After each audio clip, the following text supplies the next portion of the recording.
आज की ये कहानी है कुंवर सिंह की।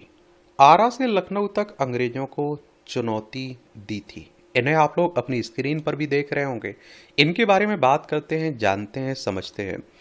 तो फ्रांसिस बुकानन ने अपनी किताब an account of the districts of Bihar and Patna में लिखा था, सन 1812 में आरा शहर में कुल 2775 घर थे और औसतन एक घर में 8 लोग रहते थे। उस हिसाब से शहर की कुल आबादी थी करीब 22,000। तब शहर में दो अच्छी सड़कें हुआ करती थी। कलेक्टर की एक कोठी थी और सर्जन का एक बंगला था। शहर के बीचों बीच एक जामा मस्जिद थी। 25 जुलाई 1857 को दानापुर में सिपाहियों ने विद्रोह किया था और उस दिन तक आरा शहर शांत था। रविवार की रात यानी 26 जुलाई की रात भी शहर में कोई हलचल नहीं थी, यहां तक कि सोमवार की सुबह भी। प्रसन्न कुमार चौधरी अपनी किताब 1857 बिहार में महायुद्ध में लिखते हैं, अचानक बागी सिपाहियों ने आरा के पूर्वी कोने से शहर में प्रवेश किया। सैनिकों के साथ शहर के निम्न वर्ग के लोग भी शामिल हो गए और सिपाहियों ने जेल तक मार्च पास्ट किया और जेल का गेट खोल दिया। पलक झपकते ही 500 कैदी जेल से मुक्त हो गए। इसके बाद विद्रोहियों ने खजाने से करीब 85,000 रुपए लूट लिए। 29 जुलाई को उन्होंने अहमद अली नाम के दरोगा को मार दिया। शाहबाद के मजिस्ट्रेट ने सुना रेलवे इंजीनियर वायल की कोठी घेरने वाले सिपाही चिल्ला चिल्लाकर कह रहे थे कि वे कुंवर सिंह के हुक्म का पालन कर रहे हैं। बागी सिपाहियों ने आरा पहुंचने के दूसरे दिन मुनादी पिटवाई, खुल के खुदा मुल्क देनदारों का हुक्म बाबू कुंवर सिंह का, प्रजा अपना कामकाज जारी रखे, झगड़ा सिर्फ बादशाह यानी अंग्रेजों से है। 27 जुलाई से 2 अगस्त तक यानी एक सप्ताह तक आरा पर बागियों का कब्जा रहा। इसके बाद मेजर आयर की सेना ने आरा पर दोबारा कब्जा कर लिया। शहर के सभी निवासियों ने अपने हथियार जमा कराने का आदेश दिया गया और कुछ भारतीय सैनिकों को फांसी दे दी गई। कुंवर सिंह की हवेली और मंदिर को ध्वस्त कर दिया गया। जेबी मिल्सन और जे डब्ल्यू के जैसे इतिहासकार मानते हैं कि आज़ादी की लड़ाई में कुंवर सिंह के शामिल होने के कारण उनकी आर्थिक बदहाली थी और जिसमें ब्रिटानी सरकार मदद नहीं कर रही थी। लेकिन कुछ इतिहासकारों का मानना है कि इसके पीछे भारतीय सैनिकों और स्थानीय लोगों का दबाव था। कुंवर सिंह का जन्म सन 1782 में जगदीशपुर में हुआ था। अपने पिता साहबजादा सिंह की मृत्यु के बाद सन 1826 में कुंवर सिंह गद्दी पर बैठे थे। वह जन्म से ही स्वतंत्र प्रकृति के थे और यहां तक कि अपने पिता साहबजादा सिंह से भी उनके विचार नहीं मिलते थे। कुंवर सिंह घोड़ा चलाने में काफी निपुण थे और बिगडैल से बिगड़ैल घोड़े को साथ लेना उनके लिए आम बात होती थी। डोमराव राज के बाद सबसे बड़ी जमींदारी कुंवर सिंह की थी और जिसमें पीरो नोनौर, बिहिया, भोजपुर और सासाराम शामिल थे। कुंवर सिंह की बहुत जमीन जायदाद थी, लोगों के बीच लोकप्रिय भी। कुंवर सिंह की माली हालत खराब थी, लेकिन जनहित के कामों में धन देने के लिए उन्होंने कभी कंजूसी नहीं की थी। के दत्त अपनी किताब biography of Kunwar Singh and Amar Singh में लिखते हैं, कुंवर सिंह की उप पत्नियों में एक थी धर्मन बीबी। धर्मन बीबी के बारे में कहा जाता है कि वह भी कुंवर सिंह के साथ उनके मार्च में शामिल थी। उनकी मृत्यु भी लॉन्ग मार्च के दौरान बांदा में हुई थी। धर्मन बीबी के नाम पर कुंवर सिंह ने आरा और जगदीशपुर में 2 मस्जिदें बनवाई थी। और पटना के कमिश्नर रहे विलियम टेलर ने अपनी आत्मकथा में लिखा, कुंवर सिंह एक उच्च खानदान के उदार और लोकप्रिय जमींदार थे। उनकी रियाया उनसे बहुत स्नेह करती थी।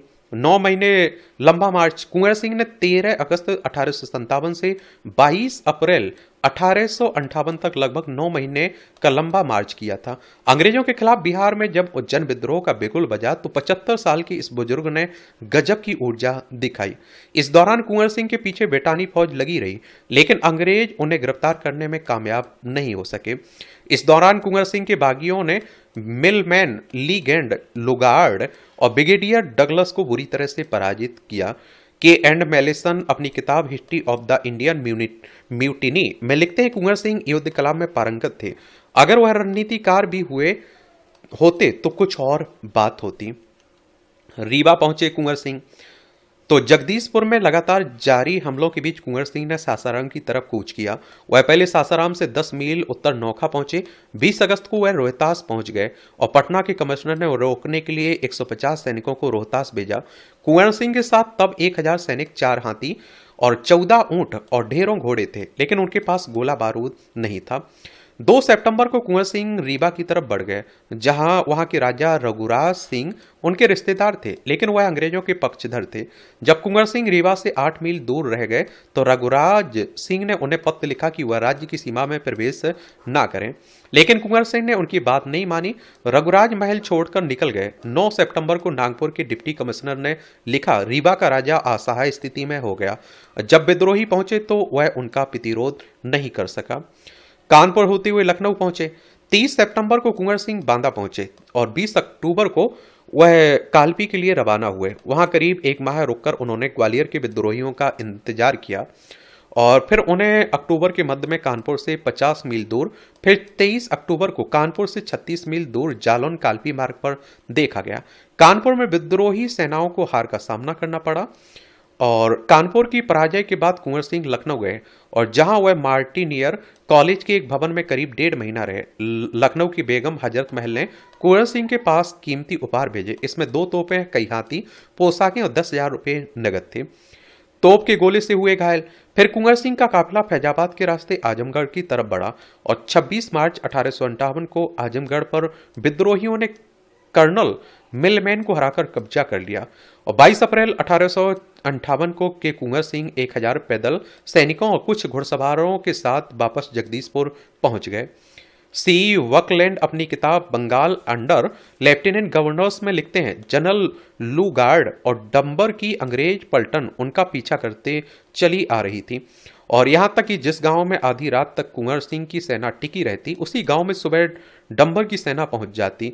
आगे गंगा का किनारा पड़ता था जहां से कुंवर सिंह पार उतरने वाले थे। अंग्रेजों ने सारी नावें डुबो दी थी और ढिंडोरा पिटवा दिया था कि अगर किसी ने कुंवर सिंह की गंगा पार करने में मदद की तो वो अंग्रेजी सरकार के कोप का भाजन बनेगा।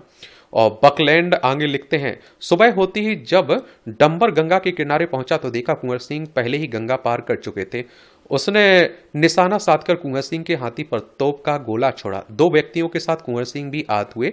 शरीर में जहर ना फैले इसके लिए उन्होंने कमर से तलवार निकाली और अपनी घायल बाह काटकर गंगा में डाल दी। 4 दिन बाद 26 अप्रैल 1858 को कुंवर सिंह की आंखें हमेशा के लिए मुंद गई।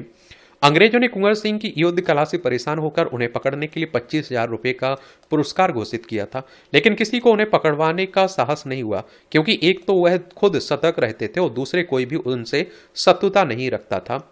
इलाके से बाहर अंग्रेजों को ललकारा। डॉक्टर सुभाष वर्मा अपनी किताब कुंवर सिंह और 1857 की क्रांति में लिखते हैं कि 1857 के विद्रोही नेताओं में कुंवर सिंह एकमात्र ऐसे व्यक्ति थे जिन्होंने अंग्रेजों के हमले का इंतजार नहीं किया। उन्हें जहां भी अंग्रेजों की कमजोरी का पता चला उन्होंने वहां हमला बोला और यही नहीं, कुंवर सिंह ने अपने क्षेत्र के बाहर भी अंग्रेजों को चुनौती दी, जबकि बाकी विद्रोही नेता अपने क्षेत्र तक सिमट कर रह गए। कुंवर सिंह को सावरकर ने अपनी किताब the Indian war of independence 1857 में गुरिल्ला युद्ध का सर्वश्रेष्ठ युद्ध माना। छत्रपति शिवाजी के बाद गुरिल्ला युद्ध के महत्व को कुंवर सिंह ने ही सिद्ध किया था।